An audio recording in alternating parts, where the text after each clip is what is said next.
Hi guys, welcome to my kitchen. This is a requested video, so today I am canning and I am going to make canned bruschetta. So this is going to be a really great option for you guys if you entertain and you want to get stuff done in a hurry, and you can just go open up a jar and put it over some, toasted Italian bread with a little bit of garlic and olive oil, and you have a great appetizer. You could also use this to toss it over noodles to make a quick pasta dish. So it's really great to have on hand.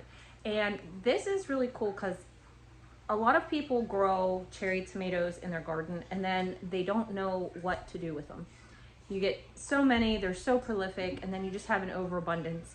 And this is a recipe that I am using cherry tomatoes for. Now last year I canned my cherry tomatoes just by themselves in a jar. I hot packed them with boiling water and I used them all winter long if I wanted to toss them on a pizza or mix it with some olive oil and put it on a pasta dish. They're wonderful to have on hand. So don't overlook using those cherry tomatoes, grape tomatoes, pear tomatoes, all those ones. So I already previously got things chopped up and prepared, and I did the tomatoes a couple days ago and I popped them in the fridge. So I'll show you what I have here. So these are, I obviously have some cherry tomatoes that are little ones, and then I had some bigger, like midnight snack ones that I sliced in half. And then there's also some yellow tomatoes in here that are like a 2-bite. They're not a full-size tomato, like not a real big slicer, but they're like a 2-biter. Those are the Wapsipinicon peach that I have in there, and they're a beautiful, bright, sweet flavor that will really counteract the acidic other cherry tomatoes.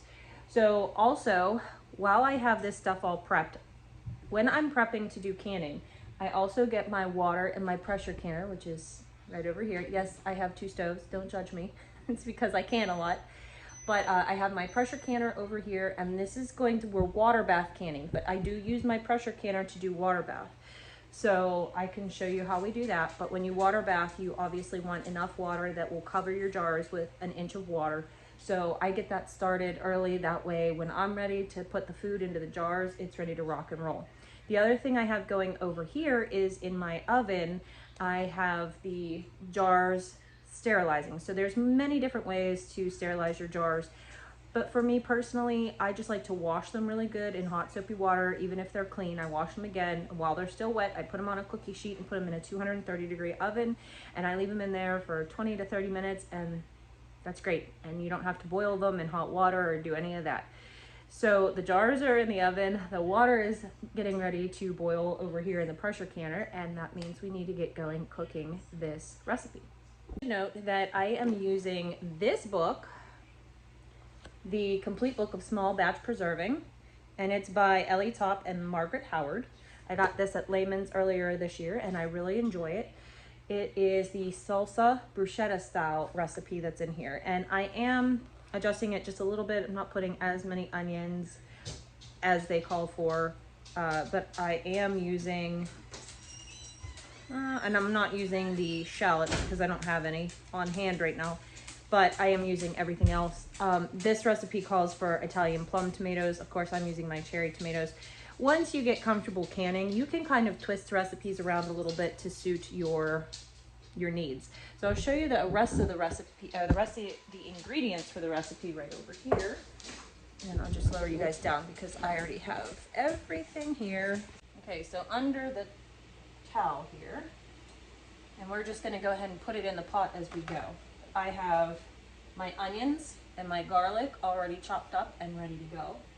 I'm going to turn this on high and move my big old spoon. I'm going to get this in the stock pot. Now this recipe is really nice because you just put everything all in at once. So make sure you get a big enough pot too. That's a good tip. Because when this stuff starts boiling, it's going to bubble up quite a bit. Okay. There we go. Okay, and I also have my basil. We just went and picked this basil this morning. This is actually cinnamon basil, which I prefer. Let me bring you over here so you can see the pot. closer. I'm gonna go in with the basil. It smells so good.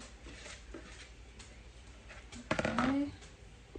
So I'm tripling this recipe. So I'm doing 3 tablespoons of red wine vinegar. I got this from Aldi's a while ago. I really like it. So 3 tablespoons of that.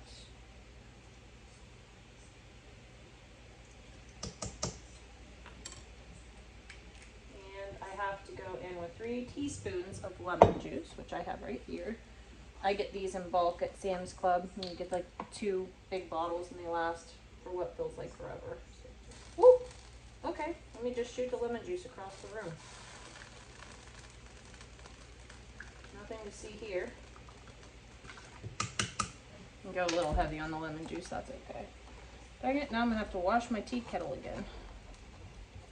Rinse that off real quick. Mess avoided. Okay, the next thing we need is tomato paste. So this calls for 3 tablespoons of tomato paste. And I'm not really sure how many tablespoons are in one of these little jars. But I guess I need 9, so probably need another one of these jars. Just fine.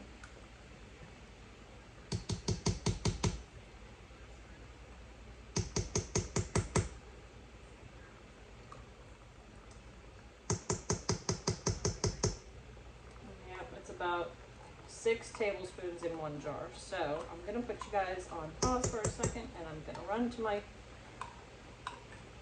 canned pantry there and grab another jar because that's something that I always like to keep on hand is tomato paste. Okay, I got that added and now I just need some salt. I just have some kosher salt here.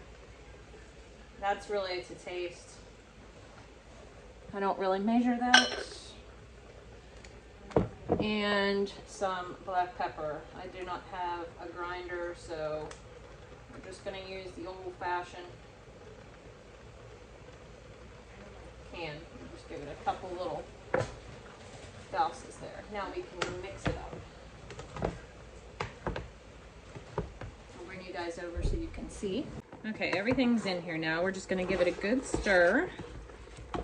And it is absolutely beautiful and it smells so good. I'll show you how bright and beautiful this is here in 1 second. Let me get it all worked in. Now you're gonna want to bring this to a boil for about 5 minutes once it's all worked down here. We'll set a timer. Oh my gosh, it's beautiful, guys. Can you all see how pretty that is?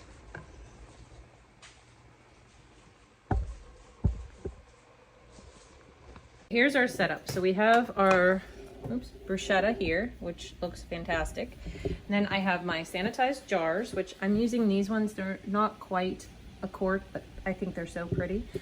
And I have my funnel on here. And then I have my lids and rings and my pot filler. And the water is just about boiling. The other thing I need is a paper towel with some white vinegar on it so that I can wipe the rim. So I'm going to angle you guys down so you can watch the process. Okay, Harley's going to fill the jars. And I think this recipe calls for a 1/2 inch headspace. Let me make sure. Yeah, 1/2 inch headspace. So I have this that tells you where the 1/2 inch is. And what you do is you just, once you take the funnel out, you'll put it down in to see. But 1/2 inch for me, I usually just go to this. Oh wait, this is a different jar, huh? So yeah, go to this one. Too much. The headspace is... Sometimes it's too thick. The headspace is really important because if you have any expansion, it could blow out the top. So, yeah, that's good. Yeah. Sometimes it's thick, it just falls right out. And these are hot. Remember I said I got them out of a 230 degree oven. So I'm using my jar lifter. And I'm going to wipe the rims because you see there's Even though you use the funnel, it still gets slopped up. And then Harley made me this dispenser, and I absolutely love it. Sanitize your flats and everything, and then you put them in there, and then you can just grab them with your magnet. Stick your ring on. You don't want to really crank down on it, just get it snug. And that's what we look like. And into the pot we go. Now, for some things I would debubble, but these ones really don't need debubbled. We don't really have bubbles, so that's good. And this is just the process we do. Always wipe your lid, your rims, to make a good seal. These ones are stuck together.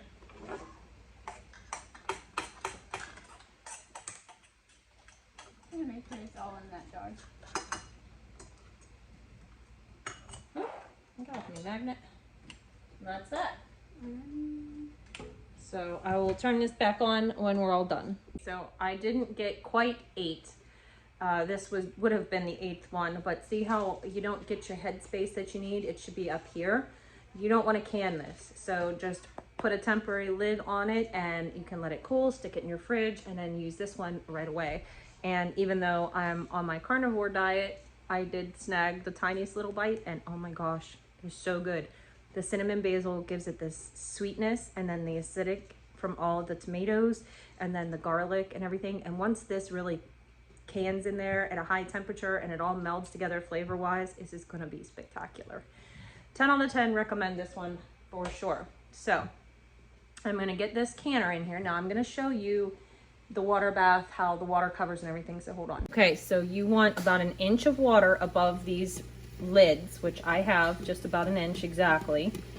And they're all in around, you know, they have the rack at the bottom so they're not sitting on direct heat. They're already pretty much boiling. And so let me sit this down so I can put the lid on.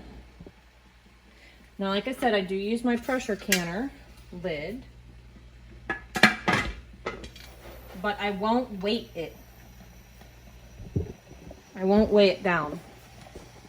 This is the Presto pressure canner, and this is the weight that comes with it. So if I was going to pressure can this, I would wait until the vent pops up, and then I would let it vent for 10 minutes, and then I would put the weight on so that the pressure would come up. But we are water bath canning, so we don't have to worry about any of that. We also won't have to worry about anything going boom, which I don't really worry about anyways. It took me a couple times. When you're a new canner and you're getting into pressure canning, it can be a little bit intimidating, I think.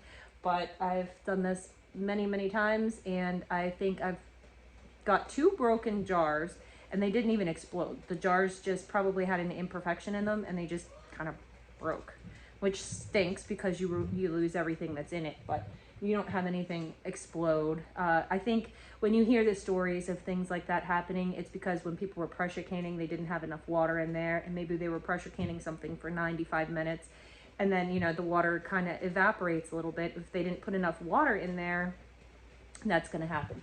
But again, we're water bath canning these, and we don't have to worry about that. So I wait, when I water bath, I wait until the steam comes out of this little chimney here, and the vent pops up. And then that's when I know that my water in there is at a good boil.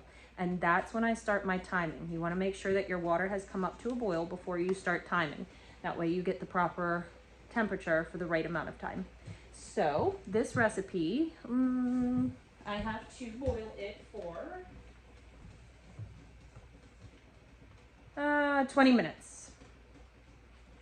So 20 minutes once that steam starts coming up, and I will check back with you guys when they're done. All right, so it has been probably about 40 minutes. It went for 20 minutes, and then I turned off the burner, and I just let it sit for another 20 minutes just so that it would cool down. So now we're going to take the jars out, and pot holders for opening this because, you know, steam, burn, thing. Just slide it. Everything looks good. Start getting them out.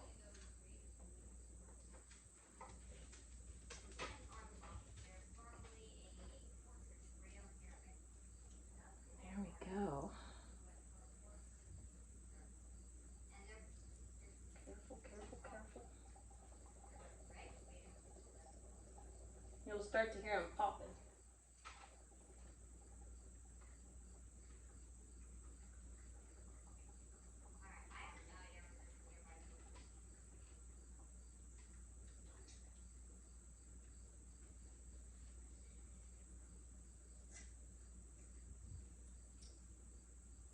What are you doing in there? Making noises.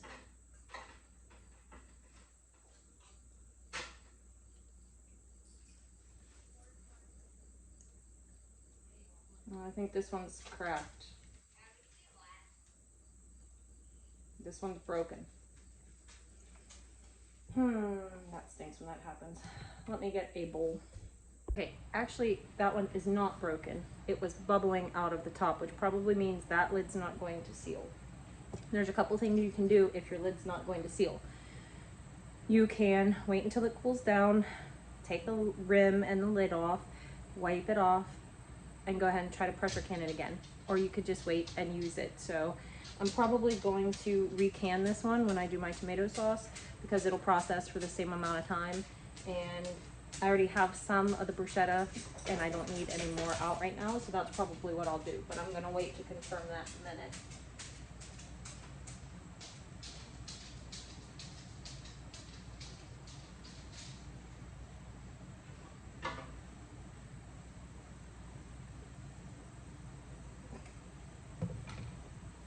So this one right here is the one that I thought was leaking out of the bottom, but here it was coming down the back.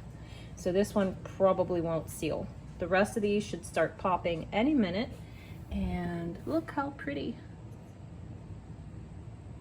I can't wait to put this on some fresh sourdough. Well, I won't be putting it on fresh sourdough anytime soon because I'm still on my carnivore diet, but these are done and they are beautiful, and I will probably be recanning this one because I just don't have use for that much extra right now.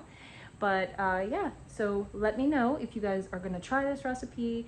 Let me know if you guys are canning anything this weekend. I'd love to hear about it. I hope you guys enjoyed this video and I'll see you in the next one. Bye.